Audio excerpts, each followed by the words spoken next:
7 of the Subcommittee on International Human Rights. Today, we'll be starting our study of human rights in Ukraine and Russia, as well as hearing from the World Food Programme. A quick reminder to all those present in the room to please follow the recommendations from public health authorities, as well as the directives of the Board of Internal Economy to remain healthy and safe. And to all those joining us virtually, please note that translation is available through the globe icon at the bottom of your screens. And let me also remind you that when there is only 30 seconds remaining in your time allotment, I will be raising this just to guide you so you only know you have 30 seconds remaining. Now, I'd like to welcome our first witness, who is joining us from Washington, D.C., and has kindly agreed to take time out of his busy schedule. Our first witness today from the World Food Programme is Mr. David Beasley, who's the Executive Director. Mr. Beasley, thank you once again for taking time to join us today during our committee proceedings. I'll turn it over to you, sir. You have 5 minutes for your opening remarks, and after that, it will be followed with questions from the members. The floor is yours, Mr. Beasley. Well, thank you. It's great to be with you again. I'd always like to be there in person, of course, but I think with the virtual world and how many crises we've got going on, I think we're all over the place, spread thin, quite frankly, given all the crises that we're facing. But thank you very, very much. Let me get to the point. Before Ukraine hit, we were already facing a perfect storm of conflict, climate, as well as economic impact from COVID. We had seen the number of people marching to starvation spike from from 80 to 135 million people right before COVID. And then it jumped from 135 to 276 million people because of the economic ripple effect of COVID. And within that, you have literally now 45 million people in 38 countries knocking on famine's door as we speak. Now, this is before Ukraine, and we think it's bad enough. We're already facing fuel pricing spikes, food pricing spikes. As you can imagine, the shipping costs were spiking as well. And then on top of all of that, when we were just starting to cut rations for people all over the world because of the lack of funds that we were needing because of this increase in crisis, Ukraine compounds the situation. The problem with Ukraine is that it is not limited to the impact within Ukraine. It has a global impact of which we will get into. In fact, we will now see that number of 276 million go up to over 300 million in the next 2 months if this conflict, this war is not brought to an end, and an additional 50 million if it does not get brought to an end in the next few months. And so it's going to compound or put catastrophe on top of catastrophe. Now, inside Ukraine, as you're watching the news, just like everybody is, you've got 4 or 5 million people that have already left Ukraine. Those are the ones you could say are the lucky ones. They're out of harm's way. They're being met at the borders with loving arms from strangers. People are taking them, giving them food, giving them shelter. But you've got 40 million people inside Ukraine that are literally in harm's way in multiple ways, not just conflict, but also in terms of food security. So we're looking at unprecedented European crisis, particularly post-World War II. We've reaching about 1 million Ukrainians inside Ukraine. We plan to scale up this month to about 2.3, 2.5 million people. Next month, about 4 million people.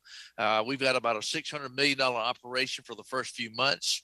We've got about 60 million in hand, of which we do feel pretty good about the next few hundred million.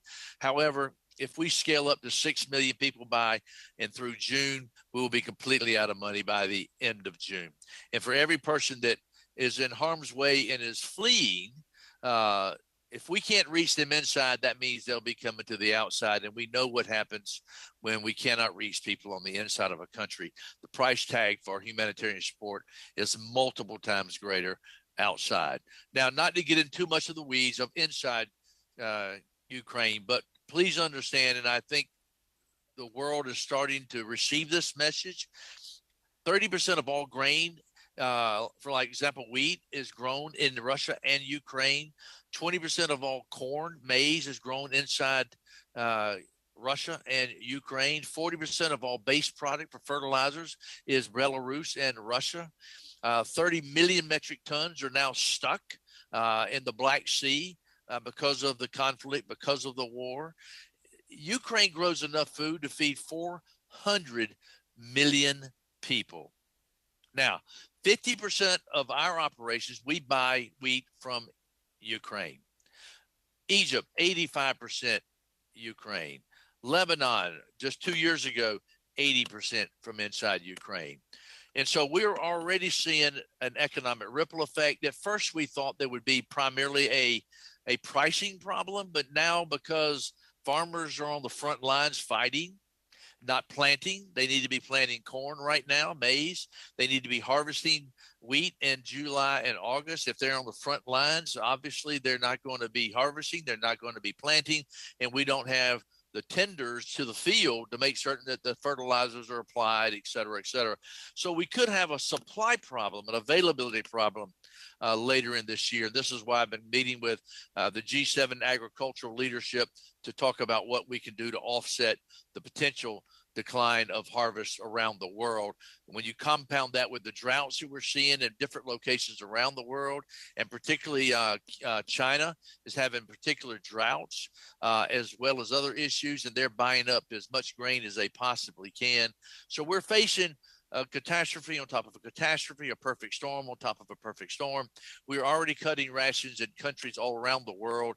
For example, in Yemen, we just about a month ago cut 8 million. We're feeding about 13 million inside Yemen. We cut about 8 million down to 50% rations. And there's a very good possibility we'll have to cut that even further in the next few weeks ahead.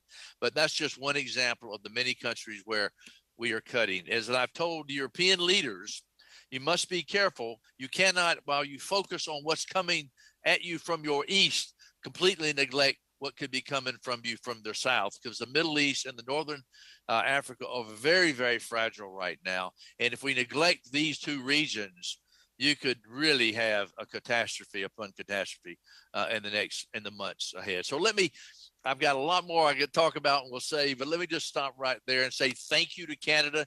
You've been an extraordinary partner.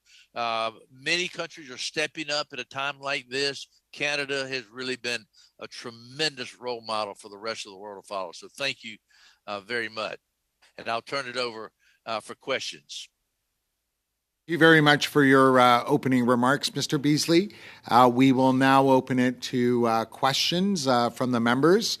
For the first round, each member has 7 minutes, and the first member is Mr. Zuberi. For being here, and I remember approximately 2 years ago, as I think Heather would, when you came to our committee last, that was a very eventful meeting, and you caused us good memories. But that being said, I wanted to essentially, you spoke a bit about Yemen, and I've been actually doing some research on this issue.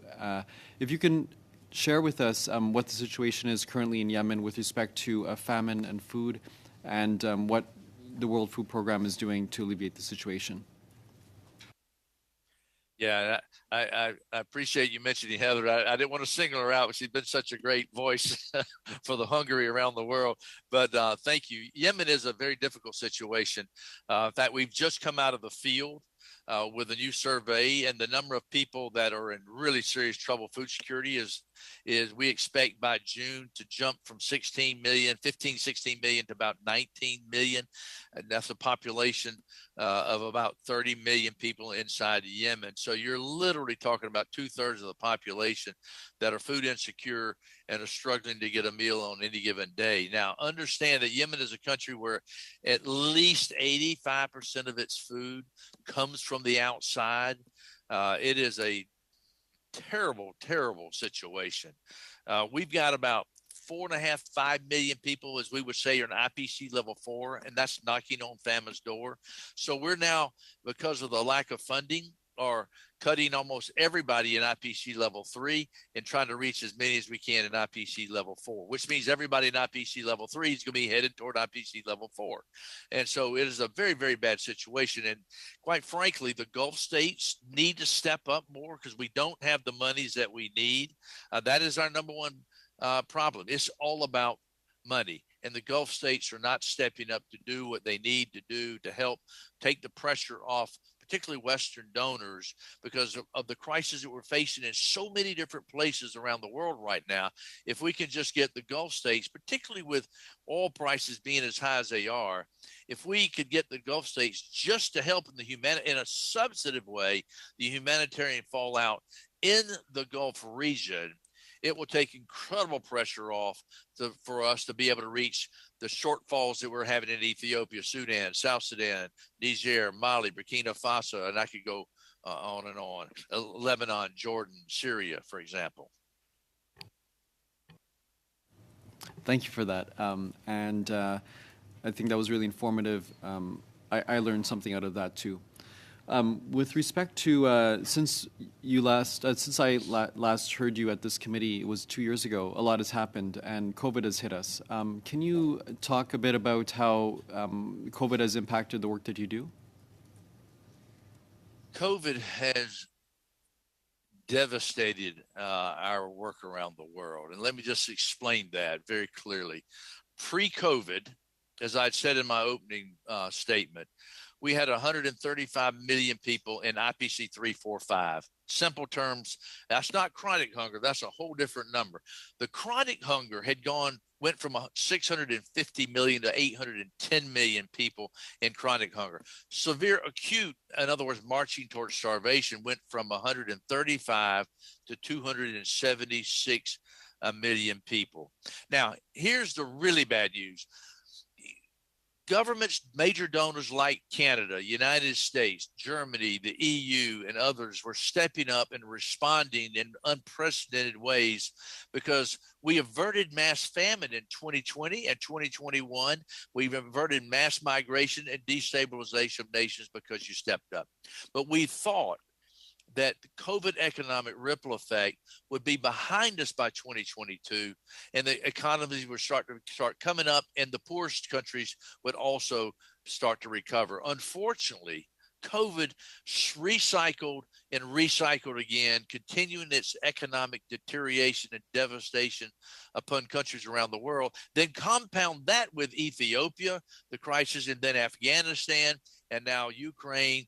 And so actually, we are seeing conditions worse right now than we saw right before the Arab Spring in 2008 and 2011-12. So the conditions are much worse. And we actually can break down which countries that we're very concerned about with regards to destabilization, the hot spots that you really got to keep an eye on. And if we don't give it attention, again, you could have grave consequences. So without getting into further detail, and also not many people, and I think you do, is that we are the logistics arm for the United Nations and in major NGOs. We don't deliver just food, but we bring the medicines, UNICEF, WHO, UNHCR. We are that supply chain for the systems of ships, trucks, and airplanes. And so when COVID hit and the airline industry shut down, we actually stepped up and we're delivering the COVID supplies, ventilation, PPE, testing equipment, and all of these types of things. And that's the World Food Program, Thank you. as well as passenger service for ambassadors, first world responders, humanitarian workers. In the 30 seconds that's left, I'm hoping you could speak a bit about climate change, how that impacts famine and food, and maybe you can elaborate more in other interventions. Yeah, that'd be great. And let me touch real quick. Just last year alone, we had more people displaced from climate change than any other factor. It was the first time ever in history, 30 million additional people, 30 million displaced because of climate and climate alone last year. We're seeing more droughts, more flash flooding, more shocks than any time period we've ever seen. And maybe I can get more into that in a little bit later. Do we have still time? You still have about 30 seconds. If you'd like to elaborate more in the next 30 seconds, we have a small extension. Okay. Okay. And so one of the things that we believe that's essential in particularly in areas that have been impacted by climate change, like in the Sahel, where you have the Sahara moving down about 1 kilometer per year, all the droughts and the lack of rain, when we can rehabilitate the land, when the donors give us the flexibility, instead of just handing out food, but actually help working with the beneficiaries, because the beneficiaries don't want to just receive food. They actually want to rehabilitate the land and strengthen their communities. When we can come in and rehabilitate the land, put down water systems, and couple that with like homegrown school meals, amazing things what happened. Migration drops off the chart. Teen pregnancy and marriage rates like of 12 and 13-year-olds drops off the chart. Recruitment by ISIS, Al-Qaeda, Boko Haram, Al-Shabaab drops off the chart. And it's absolutely remarkable. I would say go to my @WFP Chief Twitter site, and you can see some amazing videos with women. And the women are amazing. They are so entrepreneurial. And I can just show you case study after case study. When we gave them water systems and harvesting the things necessary for water, they end up not needing our support after a couple of years. And I had this one woman say, we are selling into the marketplace. I bought clothes for my children and medicines for my children. And in fact, I'm now paying for my son's wedding. And I was sitting there just thinking, wow, this is what we want. And like, this was in Chad and Niger, many, many instances. And I can get into the details of, like, for example, we rehabilitated over 3.5 million acres of land. And I say we, I mean beneficiaries, land that was not cultivatable, but because of rehabilitation, working with our donors and our beneficiaries, making land now usable so people can survive and not be vulnerable to all of the shock factors. Thank you, Mr. Zuberi. We now turn to Mr. Cooper. You have 7 minutes. Thank you, Mr. Chair, and thank you, Mr. Beasley, for being here. I want to focus in on Ukraine and specifically the World Food Program's efforts there. I saw that the World Food Program has recently warned that 45% of the people in Ukraine, or nearly half its population, are concerned about having enough to eat.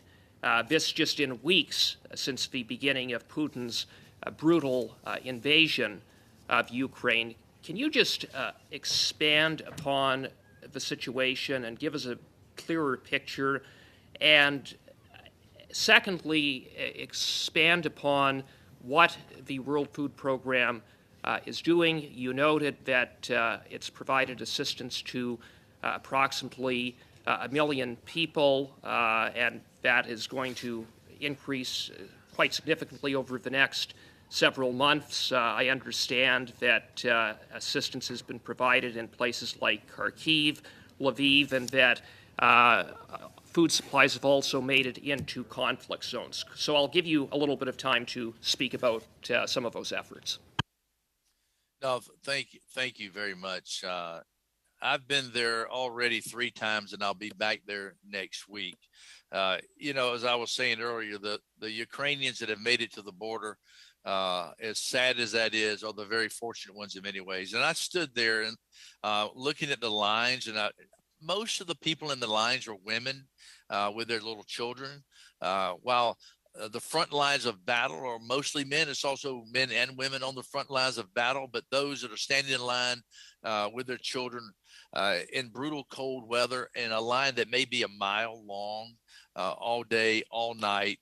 And again, they're the ones that are least out of harm's way in terms of combat. Now, inside, trying to reach, as you can imagine, this is Russia is not some simple army. This is a very, very powerful military campaign that moves by the hour, by the day, and trying to position the supplies that we need to put where and when and how, because the train system is impaired, trucking system, truck drivers, guess where all the truck drivers are? They're on the battlefront.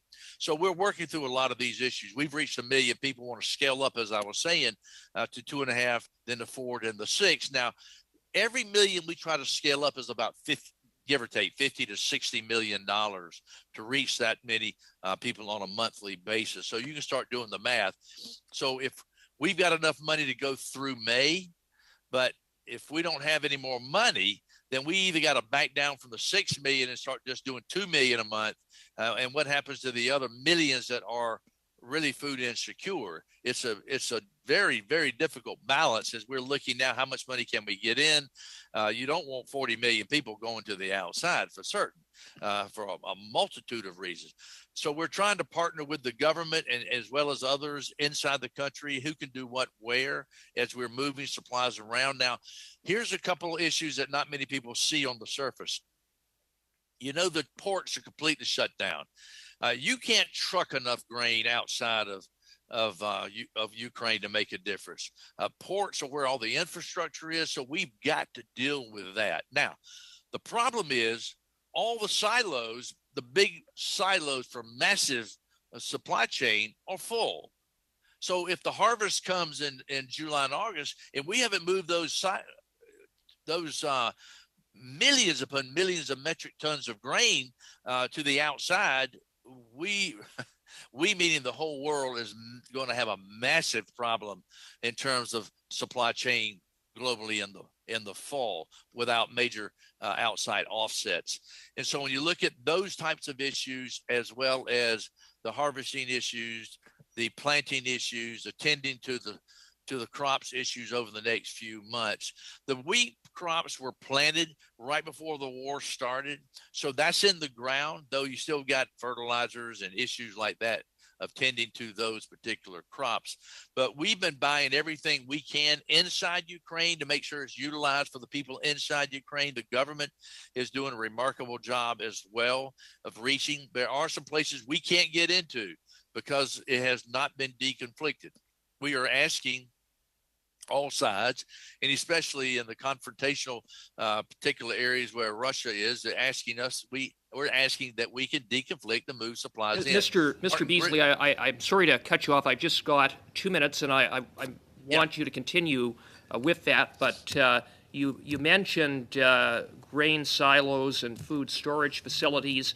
The Ukrainian foreign minister has said that Russia is actively targeting such facilities. Are you able to speak to that?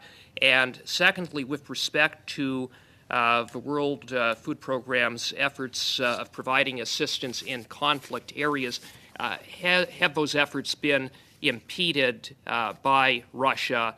If you could elaborate on that.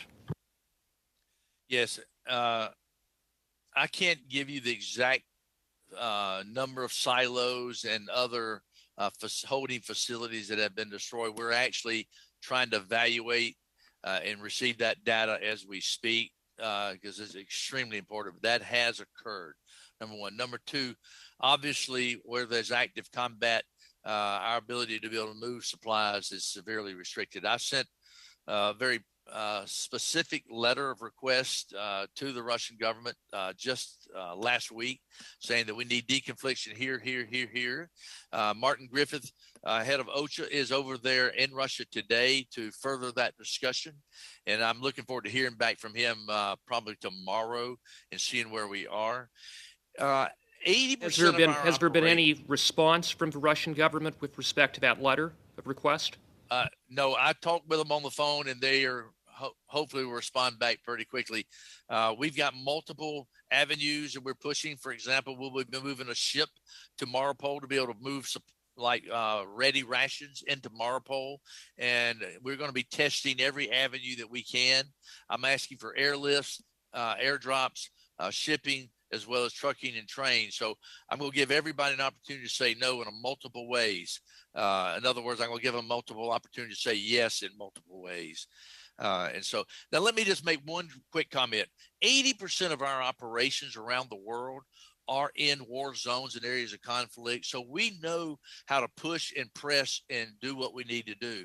This is a very, very complex and unique situation. We don't have any airspace right now.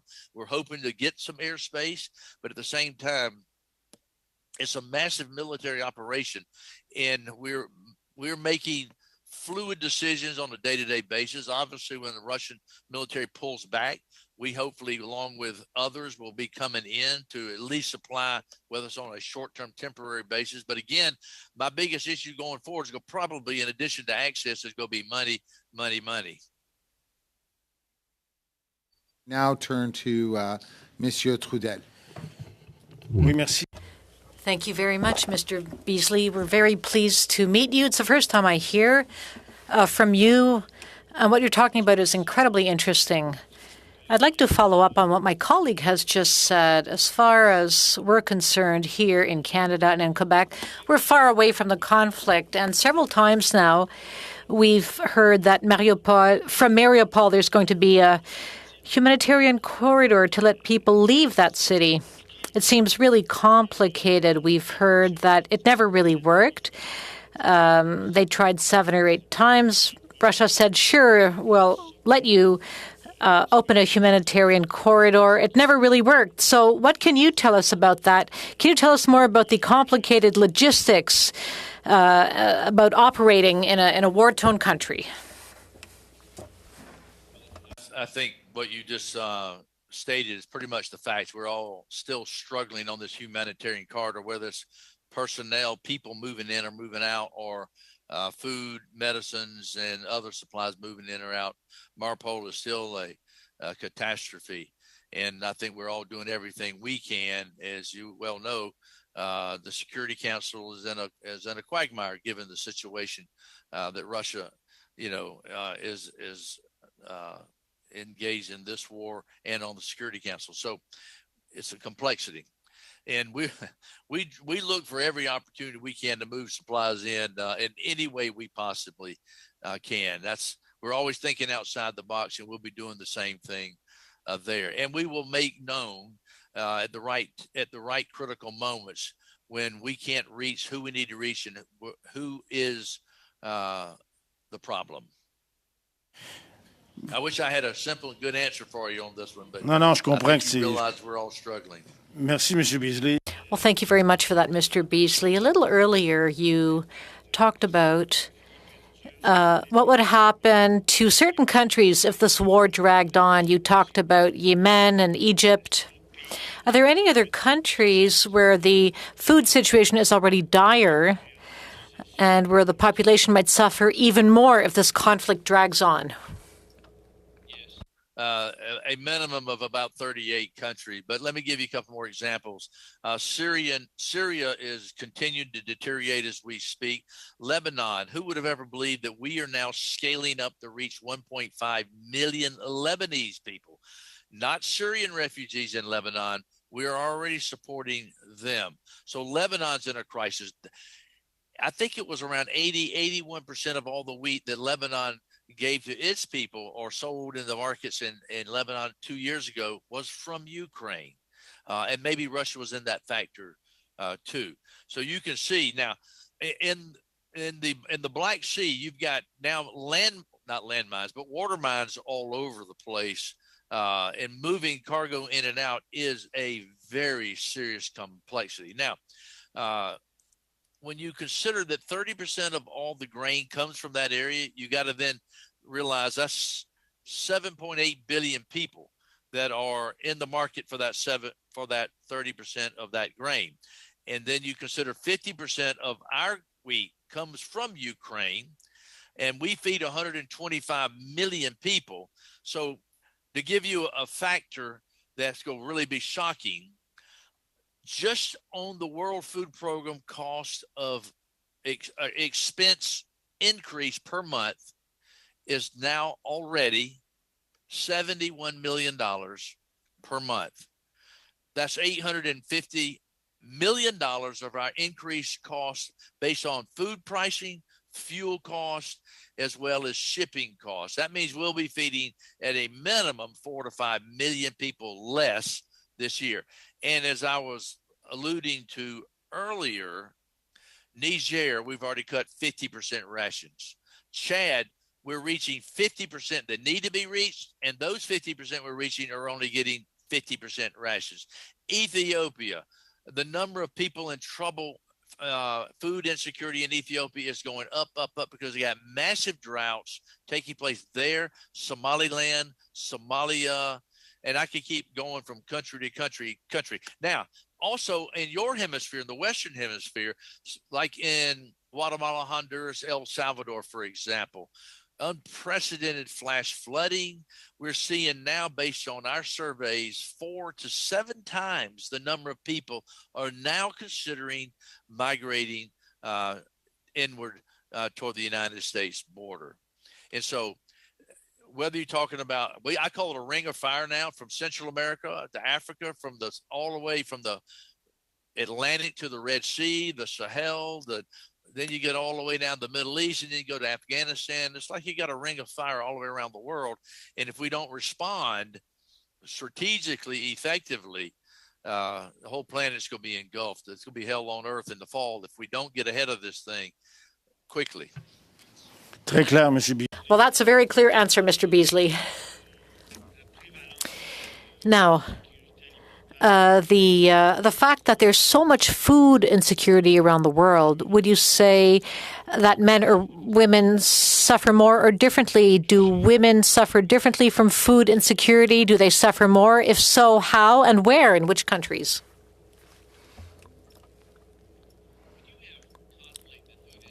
It's always the women and the children that suffer the most. And all studies show that, but more importantly than a study, anecdotal evidence of what we see on the ground is a clear indication of that. And this is when we come in, when we set up our systems, working with, for example, your government, to make certain that we can reach equally everybody that's impaired, regardless of their sex, regardless of their politics, regardless of anything, that we can reach everybody that's in need. In fact, we try to really promote a lot of women's programs, and we do that in a lot of different ways that we don't have time to get into today. But when we do school meals programs, we will not do school meals, for example, just for boys. We do it for little girls and little boys. And for example, in Afghanistan, we're feeding millions of little boys and little girls in schools now, even though the Taliban has got a stop on any girls going to school 6th grade and above. And we are pushing and negotiating. And it's like, look, we only go reach the boys and the girls, not just one half. And so we try to use food as a way of achieving human rights and opportunities for a lot of people. But Afghanistan is a very delicate situation as we are speaking right now, as you can only imagine, because we want to make certain that we empower women and give women the opportunities. And it's not just there, from Yemen to many other places that you can imagine. Merci, Monsieur Beasley. Thank you very much, Mr. Beasley. Yours, 7 minutes. Thank you very much, Mr. Chair. And I do want to thank Mr. Beasley for being with us today. It's always, I always feel hopeful after these conversations. And I find it fascinating that you're sharing such difficult stories with us. And yet I feel like there is hope, and there are things that we can do. And there are ways we can all work together to solve some of these crises that we're hearing about. You did just talk about, I'm thankful to my colleagues for asking many questions about what's happening in Ukraine. Of course, that is a pressing issue for us right now. But when you said during your testimony that our focus on the East means that we cannot lose focus on what is happening in the South and what is happening in other countries, I'm seized by the idea that Afghanistan had we were talking in the House of Commons just 6 months ago about the humanitarian crisis facing Afghanistan, with 23 million people at risk of starvation in that country. I'm wondering whether or not you can talk a little bit more about what is happening in Afghanistan, what Canada can do to help, and perhaps some of the impacts on some of the criminal code barriers that have been put in place that need to be removed if we can be as effective as possible.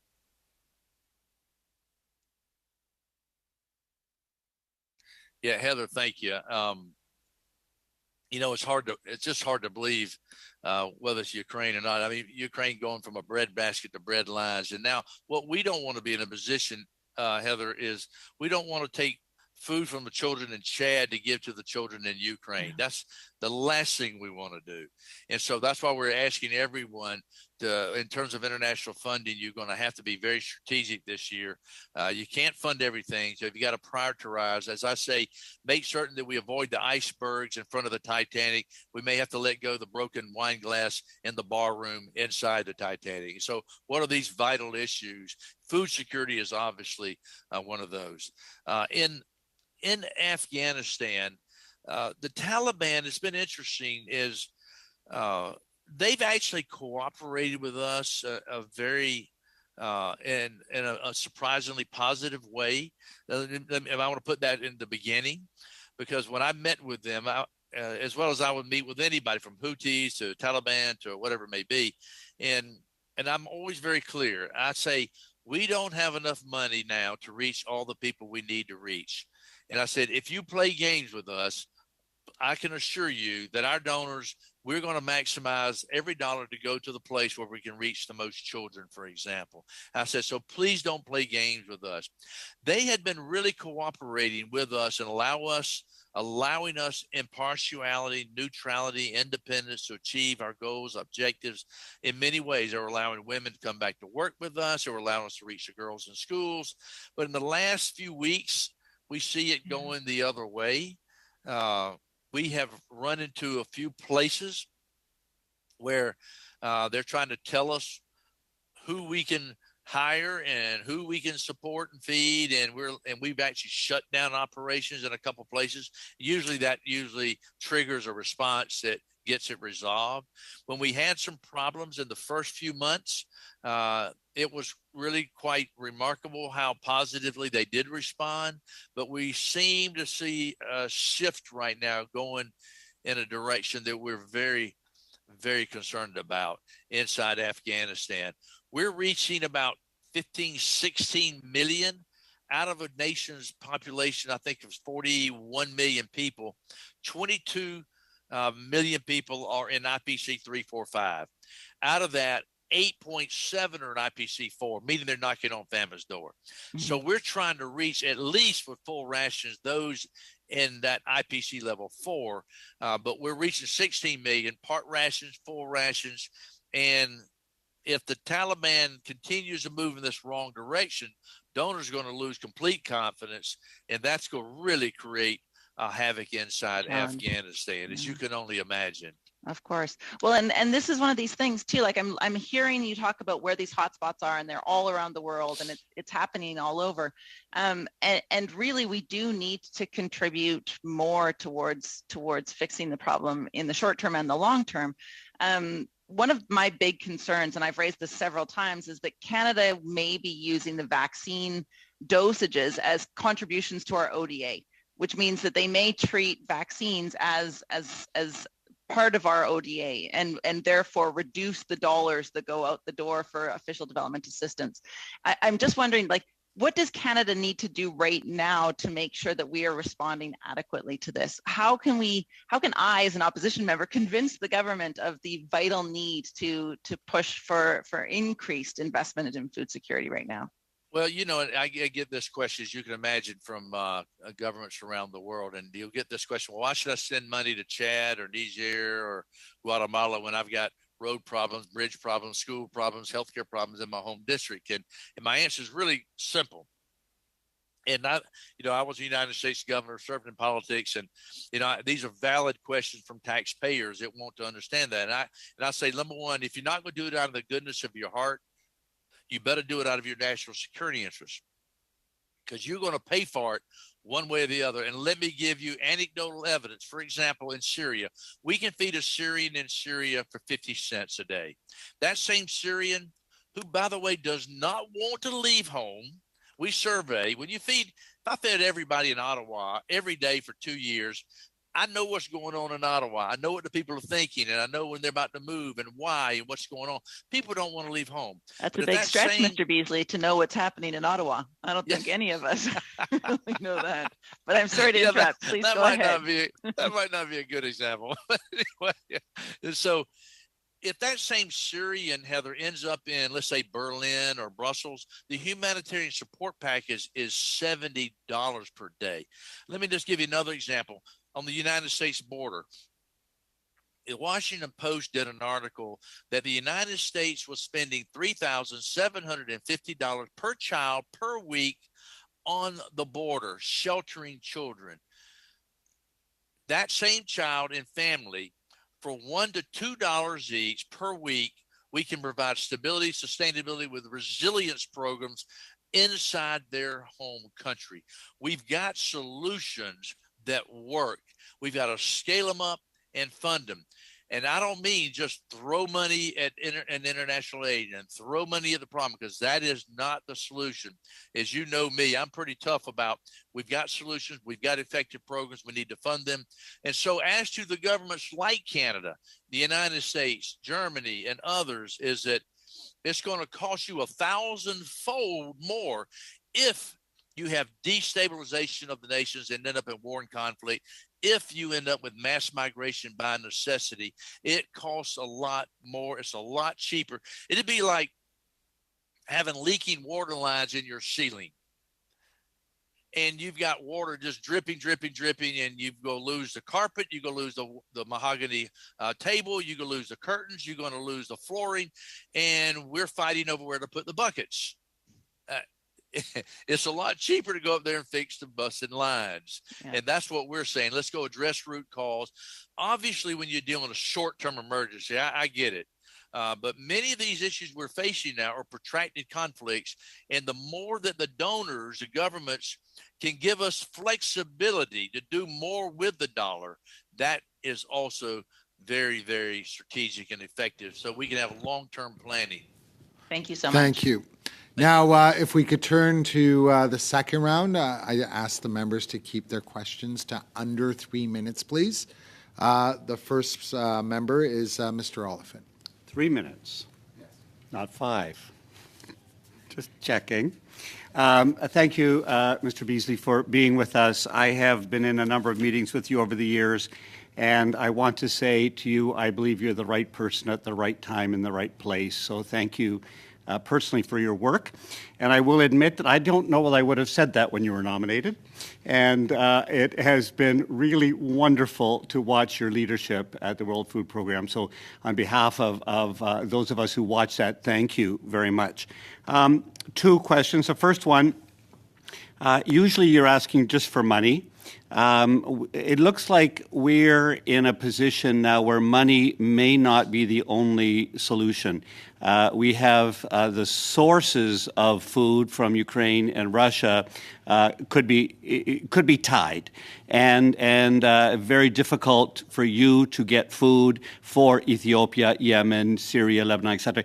Do you have any suggestions with respect to how we navigate a conflict which is causing such a shortage? You know, this is you've just bingoed the problem. When I joined the World Food Program, like you said, with a lot of questions you had, and a lot of questions I had too, there were 80 million people marching to starvation. That now that jumped to 135, and most of that, I mean, almost all of that was man-made conflict. And this is what I've really been very vocal about in private meetings with the presidents and prime ministers and foreign ministers around the world. You've got to slow down and focus on just a few of these major conflicts and resolve them, because it's just adding up. It's like playing that children's game Guacamole, where one pops up and you just pop in, you run over here and you do that one, you run over there. And I know that's kind of silly, but quite frankly, we've got to give serious attention to solving some of these conflicts that we have, because I do believe they can be solved. We actually can end world hunger, in my opinion, by 2030. I still believe we can do that if we'll end the man-made conflicts. Even with climate change, in the short term, I believe we can end world hunger, and we can respond, do what we need to do. Longer term is a whole different issue in terms of the next 50, 100 years. But in the short term, man-made conflict has got to be brought to an end. And as I was saying about Ukraine, if that war does not end in the next 30 days, we will see an extra 30 million. If next 60 to 90 days, you'll see an extra 50 million people go into acute food insecurity. And that, coupled with the other 275 million, I don't know. It's just going to be catastrophe on catastrophe, hell on earth. Thank you. Now we turn to Mr. Viersen. You have 3 minutes. Thank you, Mr. Beasley. It's great to have you here. I'm just kind of carrying on with Mr. Oliphant's questioning, just around. It appears to me that if there's no production, all the money in the world won't be able to fix the problem. What's your perception of Canada's contribution to being, like, perhaps increasing our production of some of these grain crops, cereal crops, canola, corn, that kind of thing?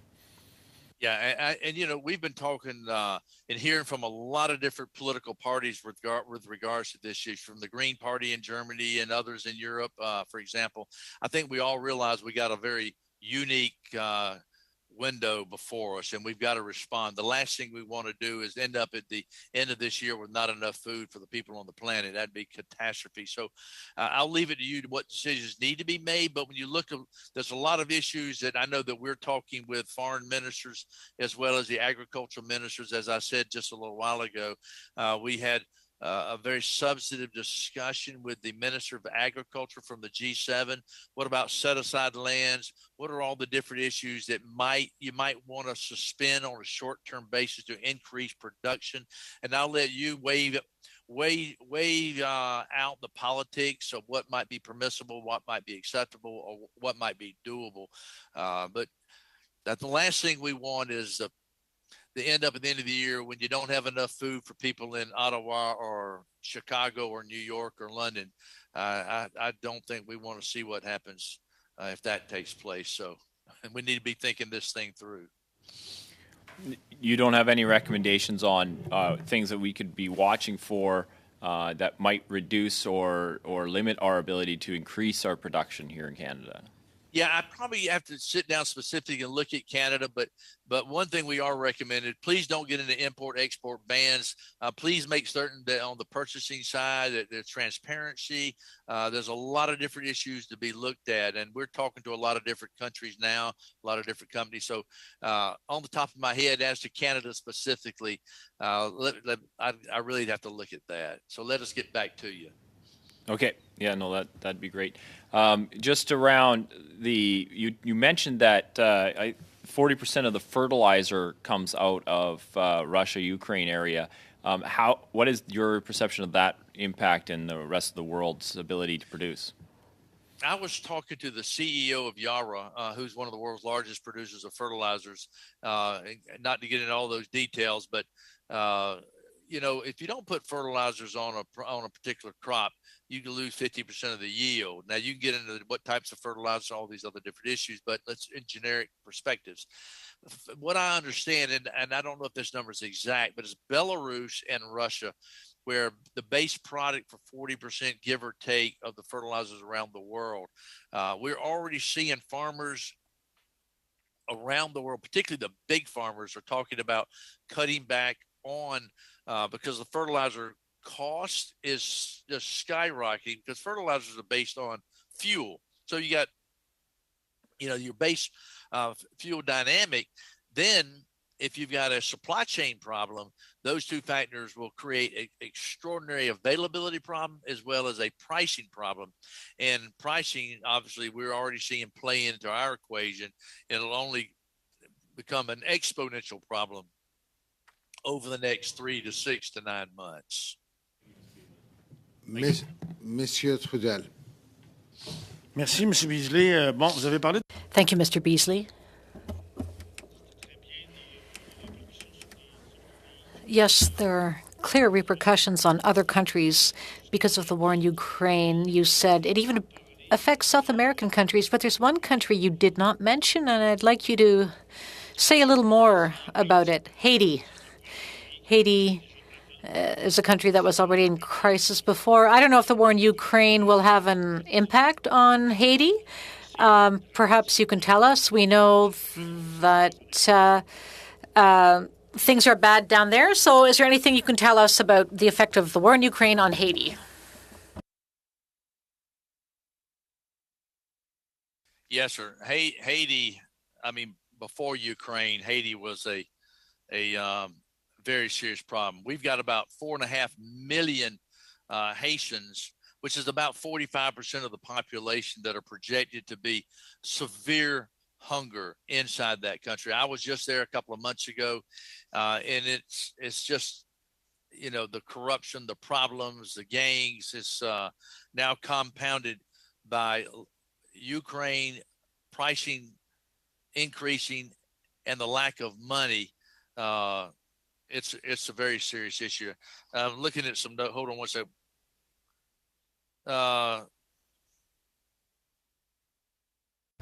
And that's pretty much about. I mean, I can get you a lot more information on Haiti, but it's a money issue right now, and how we can reach and who we can reach, in addition to all the other internal factors. Haiti's a significant concern. We have a lot of programs and operations inside Haiti, as you can imagine.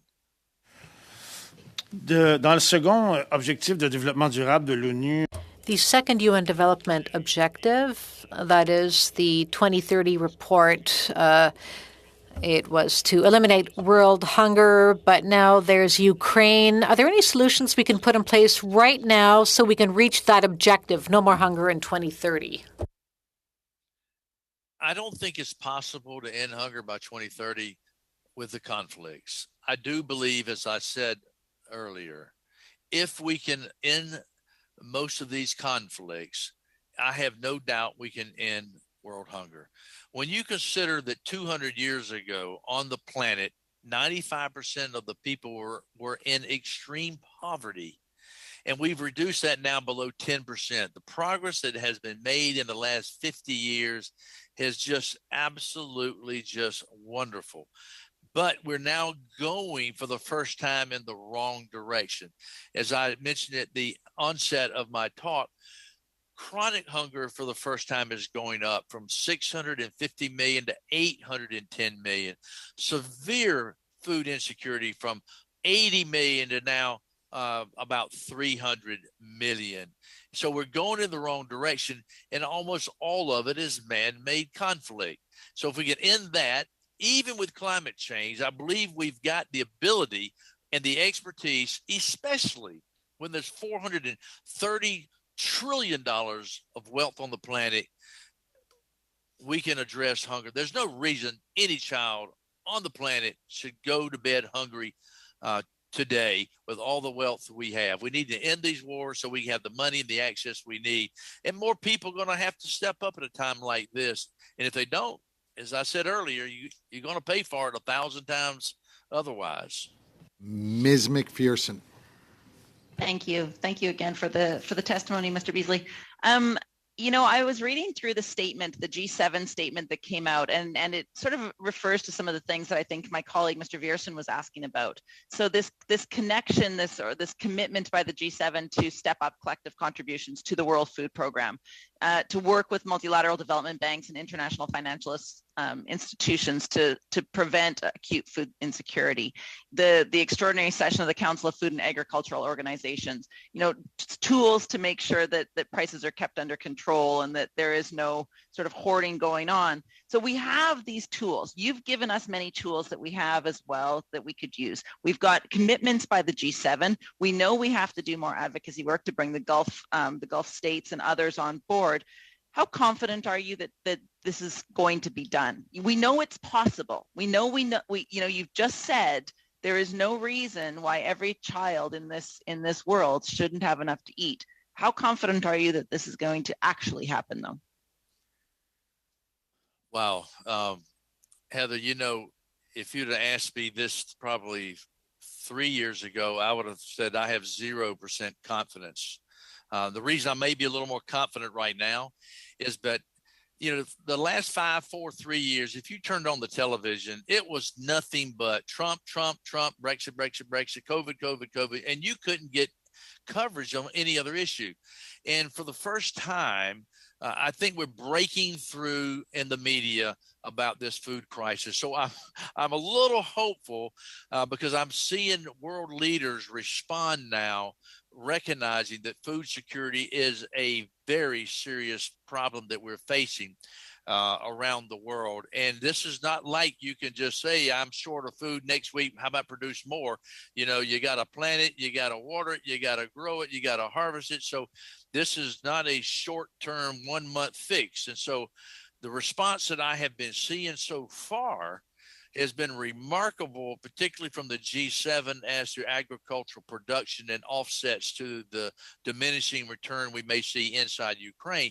But I am gravely concerned about the amount of money that is going to be necessary to respond in the short term of those who are not getting the food that they need. I am gravely concerned about that. And that's why I've been calling on the world mega billionaires to step up at a time like this. They should step up. They made on average $5.2 billion increase per day during COVID. There's no reason they can't give us 1 or 2 days worth of their net worth increase. So I'm continuing to jump up and down on that. The governments are tapped out. We've got to hope that the agricultural community can respond from leadership from the G7 and others. But at the same time, we need to put pressure on the world's richest of the rich to give at a time like this, because the world is truly in crisis. You let me know how I can help, Mr. Beasley. I am there. Thank you so much. Thank you, Heather. Now that concludes our questions. I speak on behalf of every member of this committee to thank you, Mr. Beasley. We know you have an incredibly busy schedule, and your testimony has been incredibly informative and sobering. Please keep well. We need you in robust health, Mr. Beasley. Thank you very much for joining us. Thank you very much. And we will be suspending for a few minutes to allow the second panel to do their sound test.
Evening, everyone. Allow me to welcome our three witnesses this evening. We're very, very grateful that you're joining us. I understand you're joining us from Ukraine and Georgia.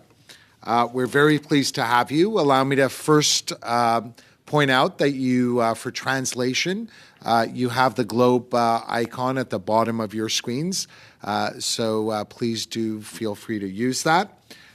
This evening, we are very, very pleased to have three witnesses From Amnesty International, we have Ms. Oksana Pokalchuk. From the Center for Civil Liberties, we have Oleksandra Matvichuk. And from the International Partnership for Human Rights, we have Svitlana Valko. So for each of you, you get 5 minutes for your opening remarks. And then after your opening remarks have concluded, we will open it to questions from the members. So Ms. Pokalchuk, please proceed. You have 5 minutes. Dear Chair, dear members of the committee, I'm humbled to speak before you on behalf of Amnesty International and thank you for this opportunity. Our organization has been working tirelessly to document the human rights cost of Russia's illegal invasion of Ukraine. We have conducted both on-the-ground and open-source research and spoke to dozens of survivors from various parts of Ukraine affected by the armed conflict. First and foremost, I would like to stress that our organization considers the Russia invasion as act of aggression, violating the UN Charter, which is a crime under the international law. It's important for the international community to work out a mechanism to hold accountable those responsible for this crime. We fear that the failure to do so will embolden others to follow Russia's current leadership malicious example. Russia's track record in past conflicts was abhorrent, and our findings in Ukraine have confirmed our worst fears. From the very first days of invasion, Russian armed forces have been using weapons unsuitable for warfare in densely populated areas, such as multiple launch rocket system, unguided bombs, and cluster munitions. As Russia failed to advance quickly in Kyiv direction, it engaged in ugly siege tactics, encircling such cities like Mariupol, Chernihiv, Izium, and others, and using its arsenal of indiscriminate weapons and killing civilians as a result. Several such attacks have been thoroughly verified and documented by Amnesty International, and we can confirm that those attacks may amount to war crimes. We have also been continuously raising concerns over the failures to establish safe humanitarian corridors for civilians. The situation has improved somewhere over time, and some, but not all, civilians were able to leave besieged cities. I'd like to stress that evacuation of or delivery of humanitarian aid to older people and people with disabilities remains a major concern. Those groups end up in extremely dangerous conditions and are virtually helpless. Russian forces have been able to take under control several cities in Ukrainian south. They have been met with brave, peaceful resistance from the civilian population. There have been multiple concerning reports of beating, torture, and threats towards peaceful protesters, as well as abductions of local officials, journalists, and activists. Our researchers are currently verifying those reports, and we plan to publish our findings in the nearest future. As reported by the UN, 4 million people have fled Ukraine. Even more have been displaced within the country. International community must help addressing this unprecedented crisis by sharing responsibility and helping people flee into safety. The resolution on this armed conflict will not be easy, but no more than ever, the international community must stand united in its commitment to protect human rights and condemn the tyranny. Those affected by the armed conflict in Ukraine must receive the necessary protection, and in the long-term perspective, everyone responsible for the war crime and the crime of aggression, of course, must be held accountable. Thank you. Thank you very much, Ms. Pakalchik. We now turn to the witness for the Center for Civil Liberties, Ms. Matvichuk. The floor is yours. You have 5 minutes. My name is Alexandra Matvichuk. I'm human rights defender, head of Center for Civil Liberties. We have resumed the work of the Euromaidan SOS and brought up several hundreds of volunteers to document war crimes.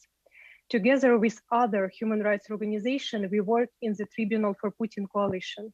I'm in Kiev now, which was being shelled by the Russian military for more than a month. Since the first days of the new wave of Russian aggression against Ukraine, civil society and Ukrainian investigators and prosecutors are continuously reporting on various war crimes committed by the Russian forces.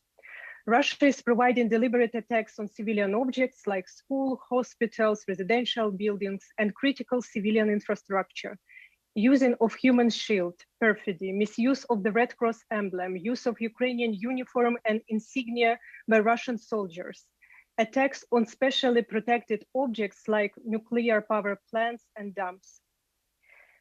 Lately, it became painfully clear that even this, not all, Russian soldiers in occupied territories commit despicable atrocities against the civilian population.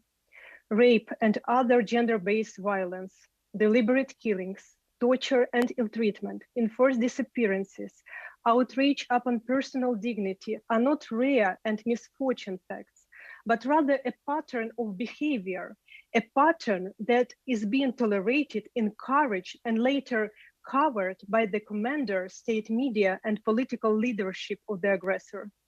Such actions are not justified by any military necessity. Russia is simply using war crimes as a method of warfare. Speaking about prohibited weapons that Russia used during the armed conflict, documentators reported on the use of incendiary weapons, free-falling bombs, cluster munitions, landmines, booby traps, etc. Russia is not party to several core instruments prohibiting, for instance, the use of anti-personnel mines or cluster munitions. But in the densely populated areas, in the cities, near the places of concentration of civilians, the use of such weapons is strictly prohibited, even for Russia. Despite that, Russia disregards this portion of the international humanitarian law as many other international laws and customs. Russia undermines the meaning of life. People in destroyed and deliberately isolated by Russian troop cities like Mariupol sit for weeks in bomb shelters without food, water, electricity, medical care. During all this time, Russia has agreed with the International Red Cross only one single humanitarian corridor from Sumy. Instead, Russia illegally moves thousands of Ukrainians to its territory. And now the question is, how can people without documents cross back the border? History is being written before our eyes. We are dying, but we are not giving up. For more than a month, we are paying an enormous price simply for the right to a democratic choice. In this regard, we need from Western democracies to take necessary steps to stop Putin and to end this war in Europe. The Geneva, the Hague Convention, and the entire international rule of law, peace and security are in ruins like Kharkiv, Chernihiv, Mariupol, and other Ukrainian cities. Massive atrocities against civilians in Bucha and other cities in Kiev region clearly demonstrated that Russia is simply killing the unarmed civilians. It will be strange to hear this from me as human rights lawyer, but I will tell you that Ukraine needs weapons. Ukraine needs long-range air defense systems, such as NASAMS, to protect our city that would help us to close our sky. Russia has fired over 1,300 ballistic and cruise missiles. No country has provided us with this assistance so far. We also need military jets to be able to control the sky. On the ground, we need heavy weaponry to defend our people and land, artillery system, tanks, armored vehicles. We need a lot of strike drones and more anti-tanks weapons, anti-ships missiles. We need your support because it's not only about the war, Russia and Ukraine, it's about the civilizational confrontation between authoritarianism and the democracy. Ukraine is at forefront of this fight. We are ready to defend our people, our freedom, our human dignity. We are ready to defend the values of free world. I hope that Canada and the whole democratic countries will not just watch this. Thank you. Thank you very much, Ms. Matvichuk. We now turn to the International Partnership for Human Rights. Ms. Valko, the floor is yours. You have 5 minutes.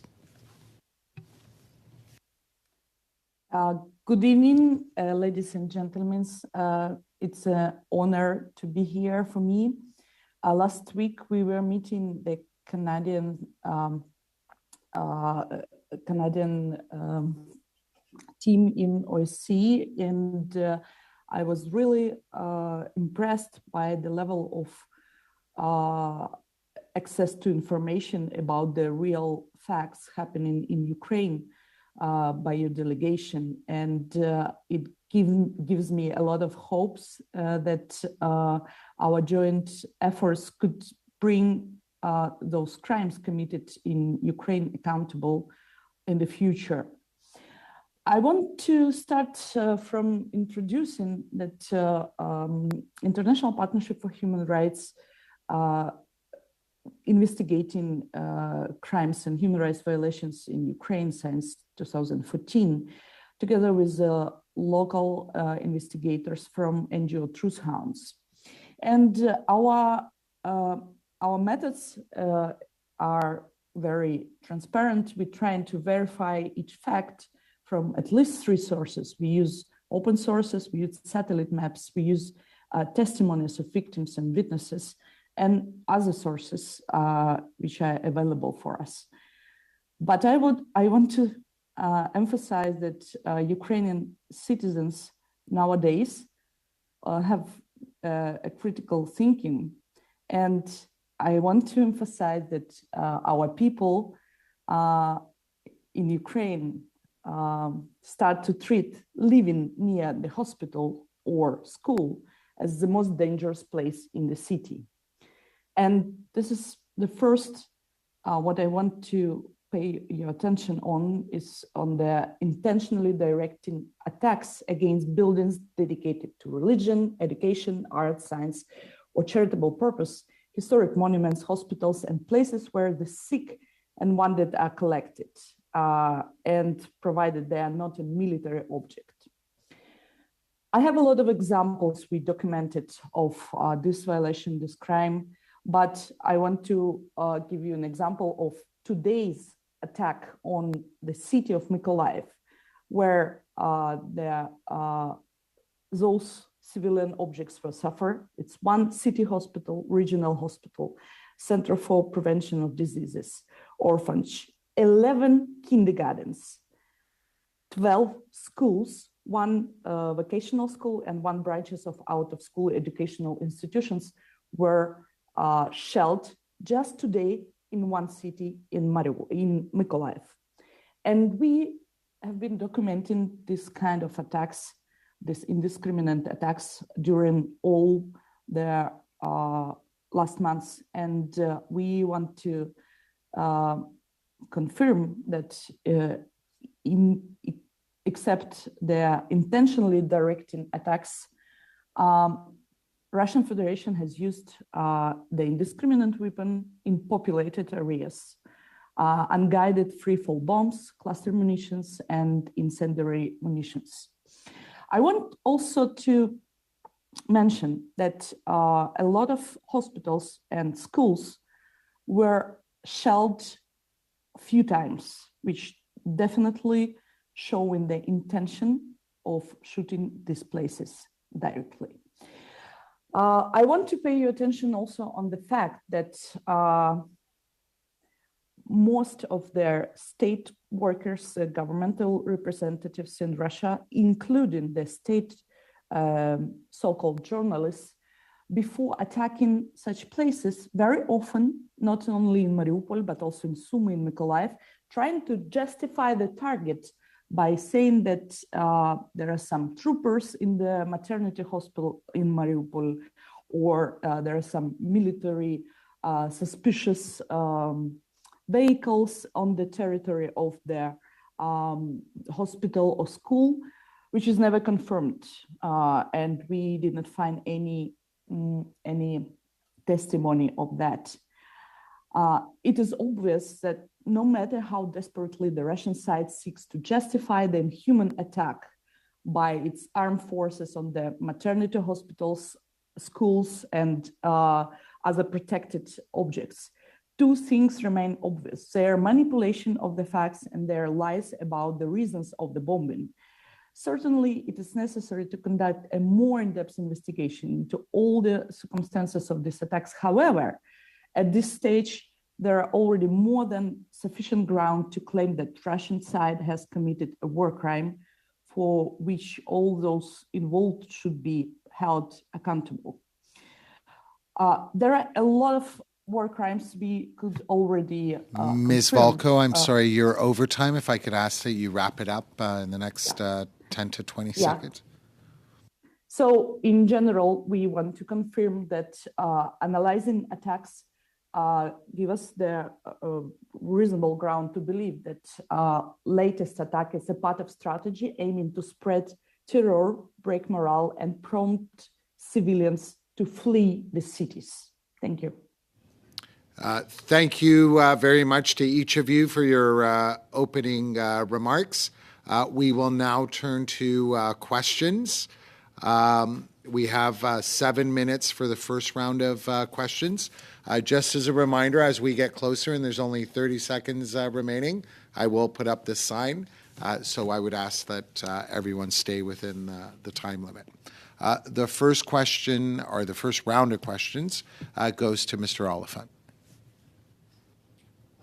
Thank you to all the witnesses.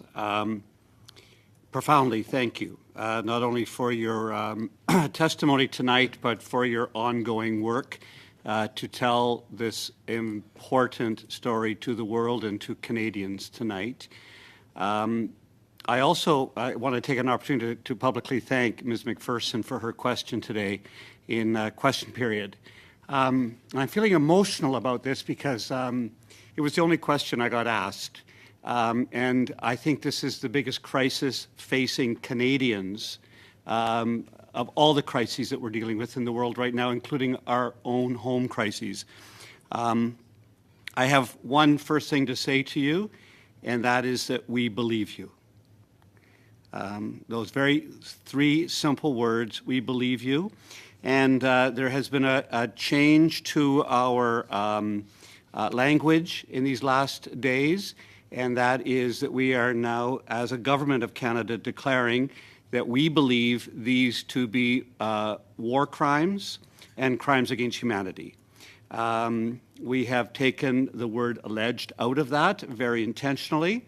And while we recognize that they will need to be determined by an international court, international bodies independently, at this point, the Government of Canada has received enough evidence from you and from others for us to declare that we believe Ukrainians are facing intentional crimes against humanity and intentional war crimes. And so you have been heard, and I wanted to very clearly say that to you tonight, hoping that that will encourage you to keep doing it, because we need the evidence that you are gathering. We need the testimony of people who are surviving. We need photographs. We need all the evidence that we can get, because we're not there.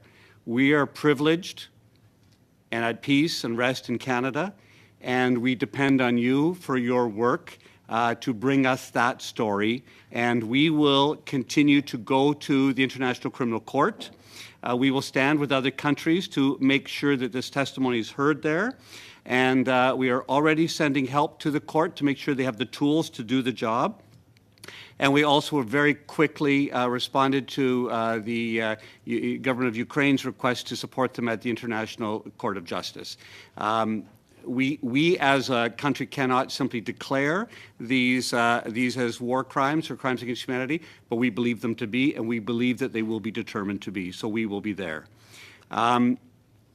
given that change of our language, this is an opportunity for you to each individually take any other opportunity to give us any further evidence, and you can take specific issues if you would like. We were obviously moved and horrified by what has happened in Bucha, but also at the maternity hospital in Mariupol and in other places where civilians have been targeted. And I would like to go to each of the three of you to give an opportunity to add any more evidence that you would like us to hear as a committee to empower us and to emblazon us to work on your behalf in Canada.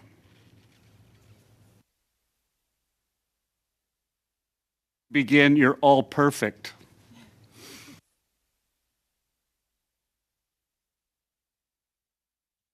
Sasha, could you start, please? I can start. How much minutes do I have? Take your time. I will start with the point that we have gathered testimonies from people from Bucha, Gostomel,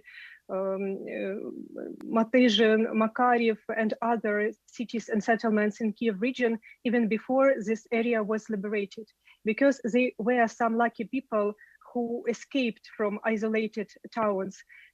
I just want to remind you that Russians deliberately isolated these villages and not provide people possibility to evacuate in order to stop local resistance. And we know about enforced disappearances, about killings, about rapes and sexual violence before. But when I saw this photo and picture, and when our colleagues came to this released towns, frankly speaking, I was in shock, because even me, who have been documented war crimes for 8 years already, I don't expect such picture. It's have a systematic and large-scale character. And this is for sure war crimes, and even, I must admit, crimes against humanity, because all the settlements were under Russian controls. And I will tell you one story which we documented before liberation of this town. It's story of women whose husband and small son ride by bicycle to the center of occupied Bucha in order to find humanitarian assistance and medicines. And they were stopped by Russian soldiers, and they immediately stopped. They raised their hands up. They told that we are civilians, and it was very obvious that they were civilians. But Russian soldiers started shooting on them. They killed father on the eyes of the son, and they severely injured the son. The son luckily survived. And we spoke with this woman who lost her father, her husband, and likely saved her son. This even a war have rules and have to be conducted according to international humanitarian law. And international humanitarian law obliged the side to provide a clear distinction between military and civilians. But Russia used war crimes as the method of warfare. Russia deliberately targeted civilians. That's why we have enormous losses. And that's why me, as a human rights defender, now thinking not only how to provide proper investigation and collecting all this evidence for the future justice, because future justice is always postponed in time. For me, the main question is what I can do as a human being in order to stop these war crimes, to prevent new victims of war crimes to emerge. And this is much more challengeable even task. Thank you. Now we turn to Mr. Viersen. You have the floor. You have 7 minutes. Yeah, I'll just turn the mic over to Ms. Valco if she wants to answer that same question there, just around specifics. I know for myself, I've seen the photos of folks who look like their hands were bound behind their backs, who are dead in the streets, things like that. Is there any other particular stories that you, cases that we should be aware of that will be brought forward to the human rights courts? Thank you very much. Ms. Valco, I'm terribly sorry to interrupt. We heard from the sound technicians. They were asking that you move the mic closer to your mouth, please. Thank you. Thank you. It is very hard to choose the story to tell you because we have a lot of evidence. And I think I will use this opportunity to say on behalf of occupied south of Ukraine, because it's my motherland and my parents now in occupation. And my father on Sunday went to the peaceful protest to support that his city is Ukraine, and they start to shoot the peaceful protests. So the question about those people who was killed, and you saw those pictures in Bucha, that's happened all over the Ukraine. All over Ukraine, we saw kidnapping and forced disappearance and terrorizing, using tortures against leaders, against mayors, against journalists, and against just civilians who has no any position or interest and just was going to take some water to their family to the basement. So only on Kherson Oblast, my native oblast, we confirmed the enforced disappearance of at least 23 activists, and not all of them were found already. Some people were found dead, like the head of village Motyzhin. She was found dead. She was kidnapped together with her husband, and she was found in one of their mass graves in Bucha, with the traces of torture on her body. And all people in occupied territories right now, they are terrified that this terror will continue in their cities, that this terror will be increasing. Can you just repeat her name, the journalist's name? Svetlana Valko. No, the gal you were just talking about, who they tortured and they found her body. What was her name again? 1 second. Her name was Olga Sushko. Sukhenko. Sukhenko, sorry.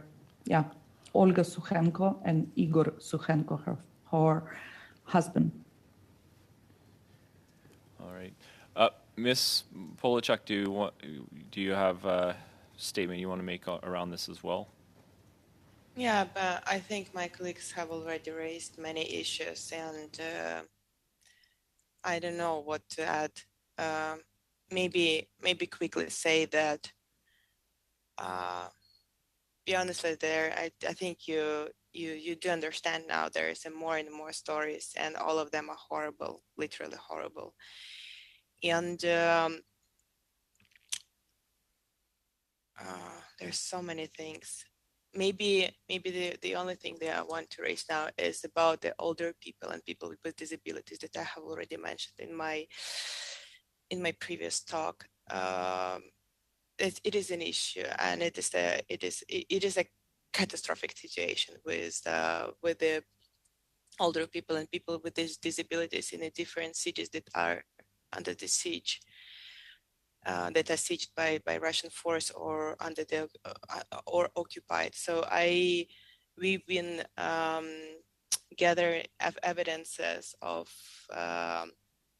many people in such different cities and villages, and all of them saying that older people they are literally dying without proper medicine, any medicine, without food, without water.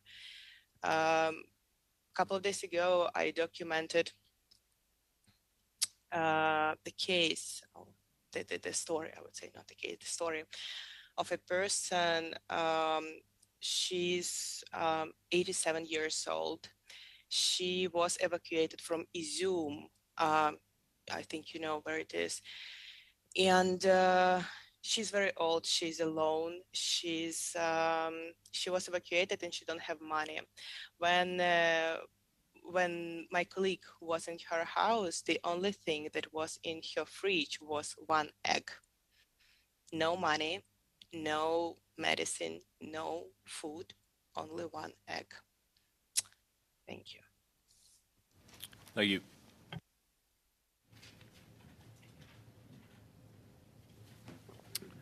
Now we will turn to Mr. Trudel. You have 7 minutes, sir. Merci, Monsieur le Président. Merci infiniment. Thank you, Mr. Chairman, and thank you so much to all of you for being here this evening. I don't know exactly what time it is in Ukraine, but I imagine it's in the middle of the night. But you're here with us to tell us what's happening over there. What we know of the war is what we see in the written media, what we see on social media, and what we hear from the three of you who are here tonight. So thank you so much for being with us. Ms. Mavichuk, I hope I'm pronouncing your name correctly. So many sanctions have been imposed on Russia to end this war, to try to end it. Russia has been excluded from the SWIFT payment system. Many countries have put pressure on Russia, but unfortunately the war rages on, and nobody knows when it will be over. Do you believe that these sanctions imposed by the West on Russia have had an effect, or will have an effect, or will it take even more sanctions? And if so, what would those sanctions be to finally get to Russia? Thank you very much for this important question. Sanctions imposed are a start. However, they are not enough. Effective sanctions are those that would, first, cut Russia's ability to continue this war, and second, force Russia, in particular its top officials, to pay a high price for continuing aggression. This is not happening. If we go into details of sanctions imposed, we will see their half-heartedness. Russian central bank says as a result of sanctions, Russian economy could shrink by up to 8%, which is nothing compared to the atrocities and destructions Russia has been carrying out in Ukraine. Only a few Russian banks have been cut off from the SWIFT system. Only few, not all. This limitation imposed didn't affect Sberbank, Russia's largest bank. As a result, Russia is gradually stabilizing the ruble, especially given that gas and oil prices have risen and Western democracies have not yet imposed a full embargo on energy trade with Russia. Another important aspect, Russia continues to receive large amounts of cash through energy exports. Bloomberg economics experts expect Russia to receive nearly 321 billion from energy exports this year, an increase of more than a third from last year. That would be sufficient for Russia to temporarily withstand with the negative consequences of the recently introduced sanctions before the longer-term sanction impact will become visible. New energy embargo on Russian oil, natural gas, petroleum products, and LNG is badly needed. I think that the problem is not that Western democracies don't know what has to be done in order to stop the ability of Russian economy to feed this war. The problem is whether Western democracies will go from the zone of comfort and take these necessity steps. Thank you. Merci. Bon, maintenant, nous, on... Thank you very much. In Canada, in the last month, we've talked of welcoming Ukrainian refugees. We've been pressuring the Canadian government to create an humanitarian air bridge or air corridor, but we're not sure that Ukrainians who have fled to neighboring countries will want to come all the way to Canada. So how, based on everything you've said right now, how can Western countries pressure Russia to end the conflict? What are the priorities right now? I think that first of all, it's important to name things correctly because it's not a conflict, but a war, Russia against Ukraine. Several things which has to be done. First, we ask for providing Ukraine with fighter jets, air defense, tanks, anti-missile system, and other weapons. Second, we need economic sanctions which would cut Russia's ability to continue the war. Third, this war has an informational dimension, where information, according to Russian Defense Minister Shoigu, is becoming another type of weapon. We need assistance to help Ukraine to fight disinformation. 4, Canada can build a coalition to set up an international hybrid tribunal to prosecute and convict Russian war criminals. 5, financial assistance for support Ukraine is needed. And 6, we also need international organization to ensure international presence and monitoring in war zone, occupied cities, and during evacuation of civilians. We need them on the ground to fulfill their mandate and to work with us, not to be in Geneva, in Vienna, in Hague, and other safe places. We needed to stand with us in this dramatic time. Thank you. Madame Valco, vous avez votre main levée. Madame Valco, your hand is raised. Did you want to answer that question? I totally agree with Alexandra. I want to share with you the fact which impressed me so much. Those people who left Kyiv region, those troopers, they went to Belarus, came to the post office, and sent home 2 tons of Ukrainian goods, which they loot in the houses of Bucha, Gostomel, and Motyzhin. 2 tons. And a lot of them already identified. And those people are really, really in need of those goods. So they took the similar things like blenders and toys for kids and some clothing and furniture. And 2 tons of our goods from our homes were sent to Russian families in Far East. And I think that economical sanctions are the key in this war. I also want to add that Canada also able to help us to fight impunity in longer perspective, and also help us to use universal jurisdictions possibilities in different countries to open the case against those who committed those war crimes and crimes against humanity. That's the second. And I totally agree about the presence of international organizations. We were in OSCE meeting last week in Vienna, and you know that the OSCE monitoring mission in Ukraine was the largest in the history of OSCE, and they all left the country a week before the war. So what the sense was of their presence and what kind of monitoring they could provide and what kind of security OSCE could keep. So we need the stronger position against Russia and stronger informational support about the truth going on the country.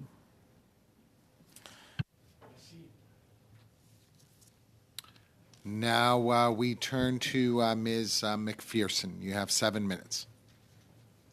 Thank you very much, and I also want to say thank you to the witnesses for what they've been able to share with us. Thank you for everything that you are doing to document the crimes against humanity, to document the war crimes that are happening in your country. I'm so sorry that this is happening. I do want to also say that every member of the House of Commons today voted on a motion to actually acknowledge and name the things that are happening in your country as crimes against humanity and war crimes. And every member of Parliament in our House of Commons has voted to do further action and to act to do more to help the people of Ukraine than we have already done. So today I want to focus my questions, I guess, on 2 things. First of all, on how we can make this much worse for Vladimir Putin and the Russians. So I want to talk a little bit about the consequences, and then I also want to get some information from you on how we can help. In terms of the consequences, obviously the International Criminal Court, the Rome Statute actually names what are war crimes. We've got Article 8, we've got Article 7 for crimes against humanity. clearly that is a role that we need to use, or a tool that we need to use. I'd like some information from all of you, if I could, and perhaps I'd start with you, Ms. Pokelchuk, regarding how these human rights abuses, how these war crimes and crimes against humanity are being documented, and how Canada can help in terms of the documentation and the recording of those crimes, so that when it comes to the ICC, it is able to go forward. Thank you very much for this question. Then what I wanted to mention during the previous question, so I will answer now. Answering now, I will cover both.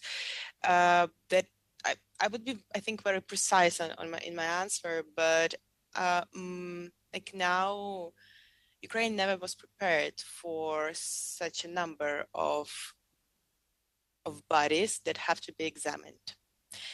And we are now in a situation when we don't have enough fridges, and we don't have enough medical experts who can quickly do medical examination. I mean, this forensic examination. It's something very precise and detailed, I know, but it's quite important answering your questions, because this documentation, this proper, and if documentation will be in order, once we will have information about the whole bodies, there's something that will be the basis of our calls and for the whole work of whether it will be ICC or International Court of Justice, or maybe other institution that will be, I don't know, one day developed by countries to investigate what happened in Ukraine. But it's quite important now to support Ukraine in this issue too. So forensic examination and fridges, because honestly, we have issues with bodies of Ukrainians who were killed, tortured, raped, and killed. But on the other hand, we have bodies of Russian soldiers. And there's a big question what we have to do with dead bodies, because we have to take DNA samples. They have to be a proper examination of dead bodies, because it's a question of evidences. It's quite important for future. And as I said from the very beginning, Ukraine never was prepared for that. Our doctors and medical experts, they do all their best and working 24/7, but they are human beings. It is impossible because the number of bodies are huge. So I think that's something that if Canadian government or Canadian people could support us in this, that would be very, very, very big help. Thank you. Thank you. Ms. Matvichuk. I would like to focus the possibilities of helping Ukraine to bring perpetrator to justice. And I will start with the situation with International Court. International Criminal Court has launched an investigation after a year-long break, and only after the request of 39 countries. Its work is important, but international justice is delayed in time. Moreover, according to its policy, the ICC focuses exclusively on the top officials and selected specific cases. This means that thousands of perpetrators who have committed crimes with their own hands will not fall under its mandate. Therefore, in addition to the ICC, it's necessary to work parallel on application of other legal mechanisms. What can be done in additional? Canada could use the provision of its national legislation on universal jurisdiction to prosecute war criminals who have committed international crimes in Ukraine. Canada can initiate the creation of coalition of states that will establish an international hybrid tribunal. This international hybrid tribunal could cover all international crimes committed during this war. It may as well as have jurisdiction to address such a crime as aggression, which can't be considered by the International Criminal Court when it comes to Ukraine now. Thank you. Thank you. And Ms. Velko, I see that your hand is up as well. Yes, I agree totally about the slowness of ICC, and previous prosecutor always told us that she doesn't have resources enough to investigate such a huge scale of crimes in Ukraine. The new prosecutor 3 months before the war said that we have enough resources to investigate it with our prosecutors, and he is not going to open their case. And I'm not sure how much resources they have now. I do agree that ICC should be supported and financially supported by Canada, and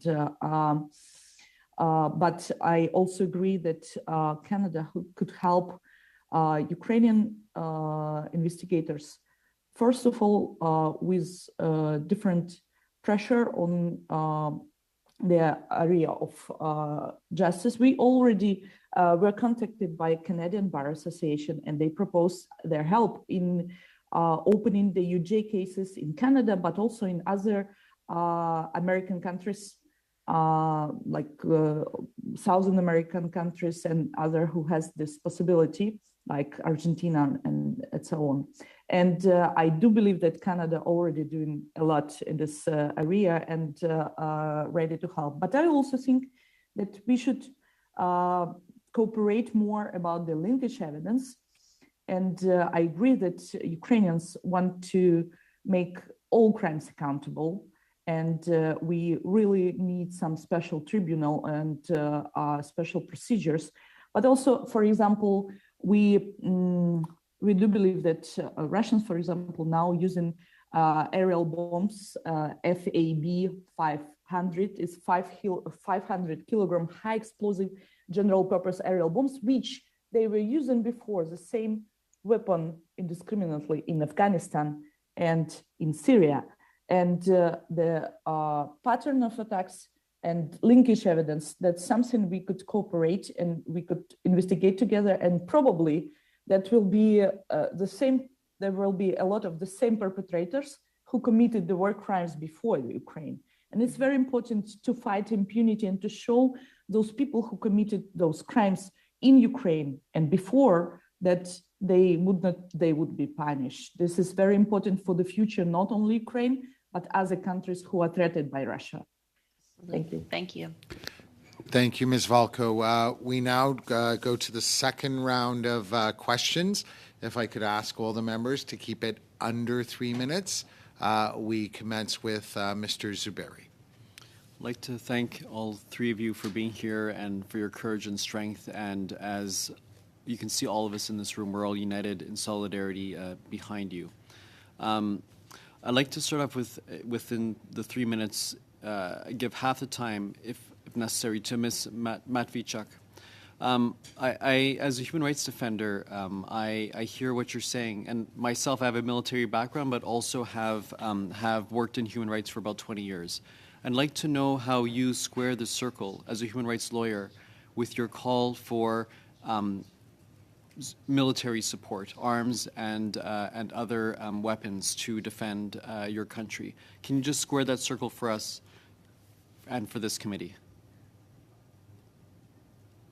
I have never expected myself to be in such kind of situation, because my main instrument for all these years, and I worked in human rights protection field for 20 years already, was law. But now law is not work. Law couldn't protect people in occupied territories. Euromaidan SOS every day received dozens of requests of help from people from Kherson, Melitopol, Berdyansk, Kakhovka, Slavutych, Energodar. They asked us for help. They couldn't escape from the city. They told us about enforced disappearances, about threats, about beating, about intimidation, about illegal arrest of their relatives, neighbors, and active people like journalists, human rights defenders, civil activists in city, etc. Unfortunately, I saw on my own eyes how the all Hague and Geneva Convention and the whole international law, which I devoted all my life, now lay in the ruins and is not help me to do my work, to protect people, their freedoms, their life. and their rights. That's why I made a tough choice. Sorry, but we want to survive. Sooner or later, the war will finish and we will be able to restore the international order. And I believe totally that law mechanism in future will be work, and all these war perpetrators will be accountable and faced with international court or international hybrid tribunal if we create them. But for current moment, we are dying. And there is no other choice for us only to defend from Russian troops, how to save our civilians. And we couldn't defend our people, our land, our values unarmed. That's why I ask for weapon. But even if I ask for weapon, I know for sure that Putin is not afraid of NATO. Putin is afraid of idea of freedom. He started this war in 2014 when we win revolution of dignity and ruined authoritarian regime and obtained a chance to provide a quick democratic transformation. So now in this war, we ask weapon because we want to live and build a country where rights of everybody is protected, where judiciary is independent, where government is accountable and police don't beat the peaceful demonstrations. Thank you. Thank you. We now turn to Mr. Cooper.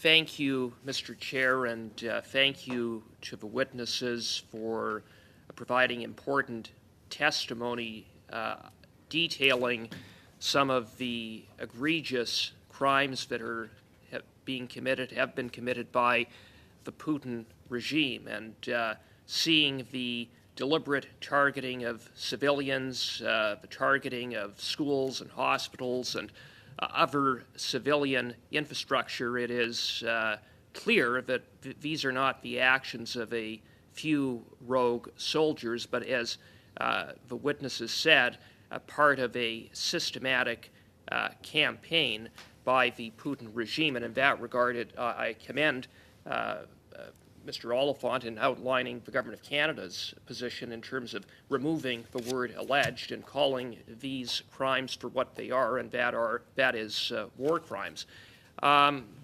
Today, the U.S. and the U.K. called on Russia to be suspended from the UN Human Rights Council. Is that something you believe would be a small but important step for Canada to also lend and join with the U.S. and the U.K. In that regard?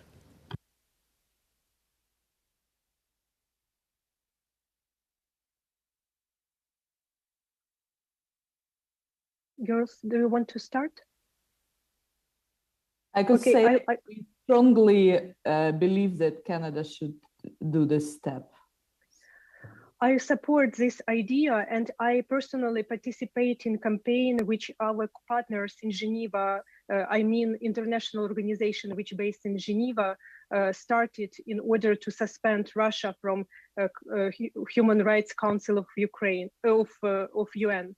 It's a huge shame to be present and to be responsible from human rights mandate for such country as Russia. It discredits the whole UN system. Yes, it couldn't stop Russia for current moment, but it provides a huge signal to all Russian top officials, to the Russian leadership, that such behavior is not tolerated and they are not a part of civilized world. If I could, I will not comment. Thank you. Thank you. Thank you, Mr. Cooper. We now go to Monsieur Trudel. Oui, Madame Matvichak. Yes, Ms. Vavichuk, what do you think of the fact that Canada sent 10 RCMP officers to help the International Criminal Court to investigate war crimes in Ukraine? Is that a good thing? Will it help? Is it important at this point to have done that? that the work of International Criminal Court is essential, but not enough. That's why I will ask Canada to also to think about other possibility, how to strengthen the way of bringing perpetrator to justice. Because International Criminal Court, they are focused only on several cases, and we even don't know what cases they will choose for investigation. For us, it's very important to stop the circle of impunity and to bring to the justice all people who committed these war crimes by their own hands, and all commanders, all political leaderships who create the situation when these war crimes become possible. It's very important because when I have been documented war crimes for 8 years already, and we united our efforts with Russian human rights defenders, with human rights defenders from Moldova and Georgia, we identify the same people who committed war crimes in Chechnya, in Transnistria, in Abkhazia, Ossetia, in Crimea, and in Donbass. And I'm sure that if we united our efforts with human rights defenders from Syria, we will find them in Syria. It states that Russia used war as a tool how to conduct their geopolitical goals. And Russia wasn't accountable for what they did in Chechnya. Russia wasn't accountable for what they did in Abkhazia, Ossetia, in Syria, even when they used chemical weapons against civilians. It's a time to stop the circle of impunity.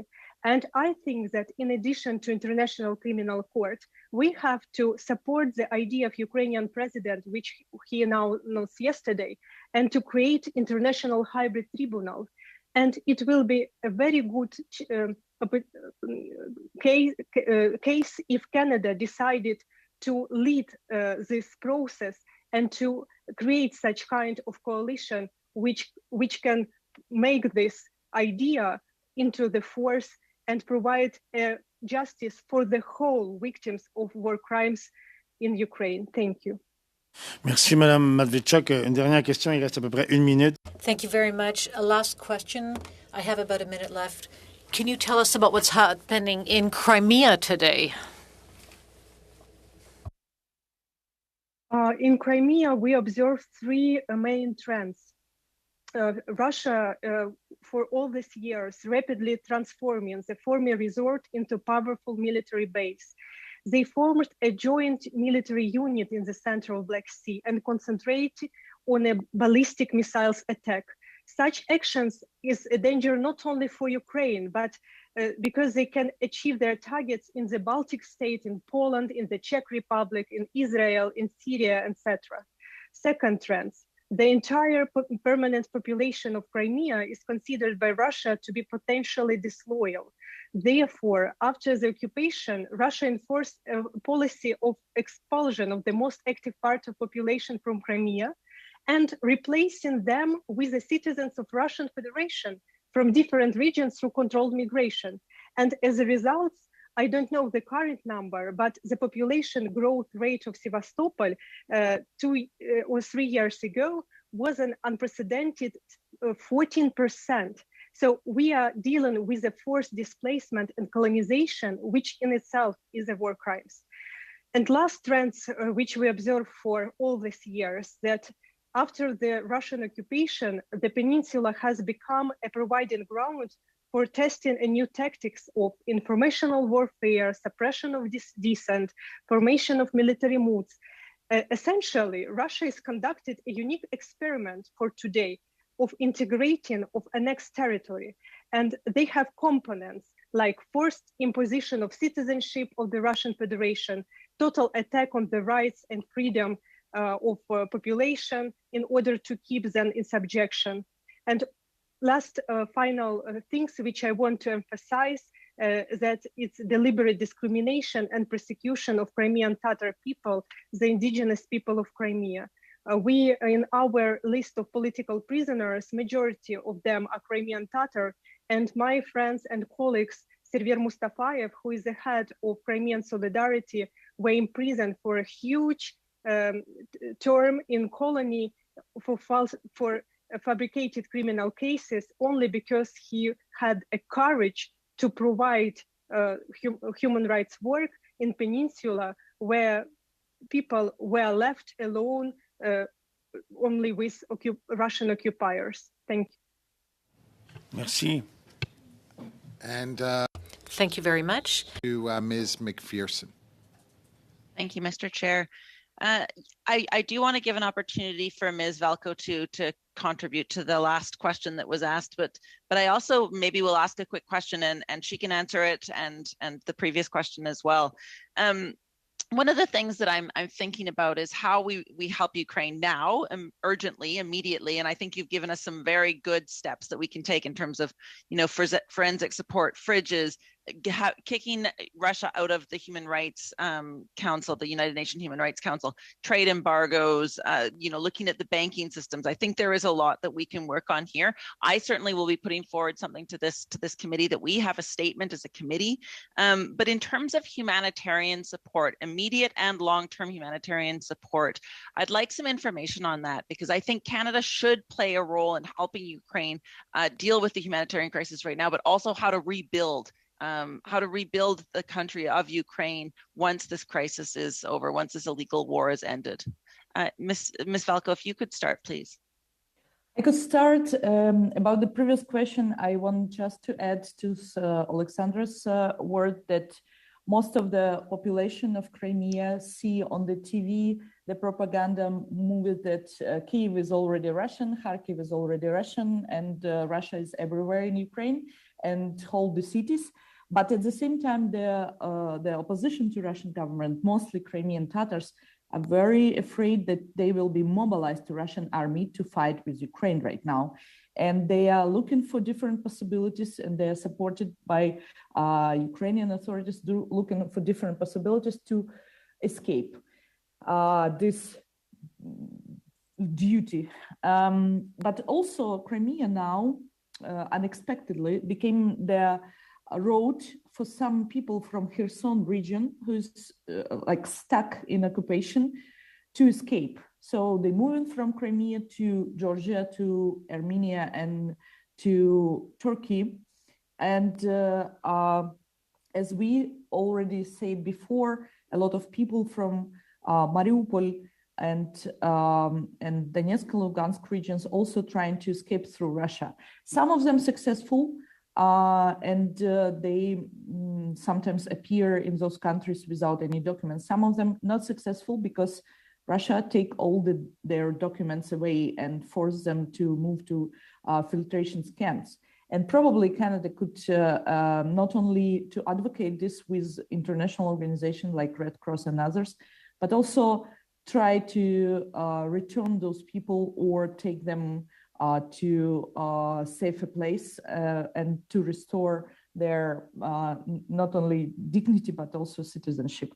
About other question you provide, I think Canada provide a lot of humanitarian support to Ukraine, and we super appreciate for this. And what we said before, what we really need is to some supporting your own support. What do I mean? That some humanitarian tracks full of humanitarian aid never reach the destination because of Russians attacking humanitarian tracks and convoys and stealing them very often, then giving them as their own humanitarian aid to citizens of Mariupol. There was such case.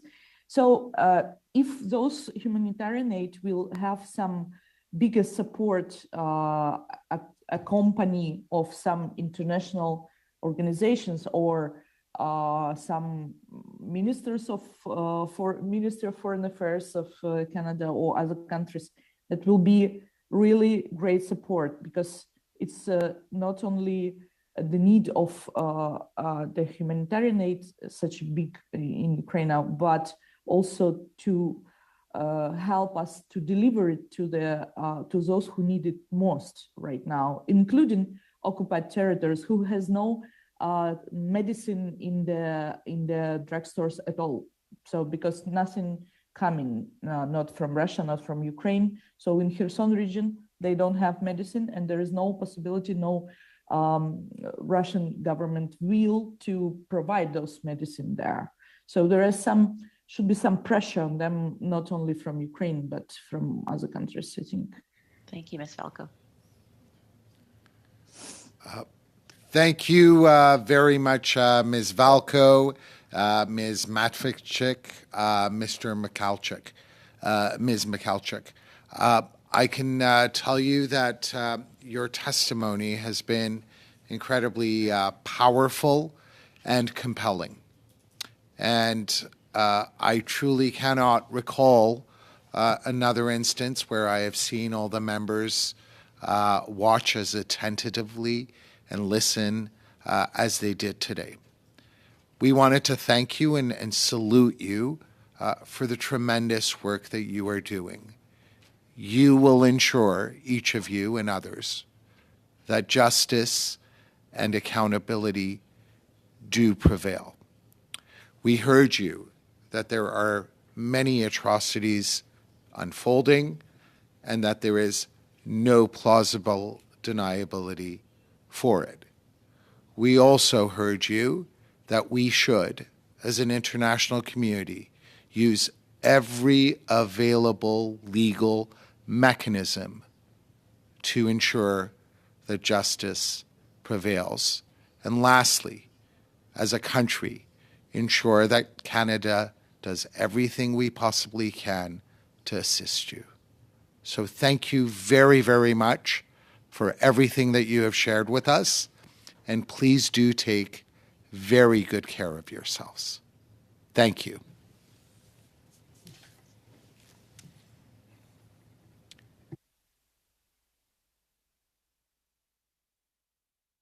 Maine.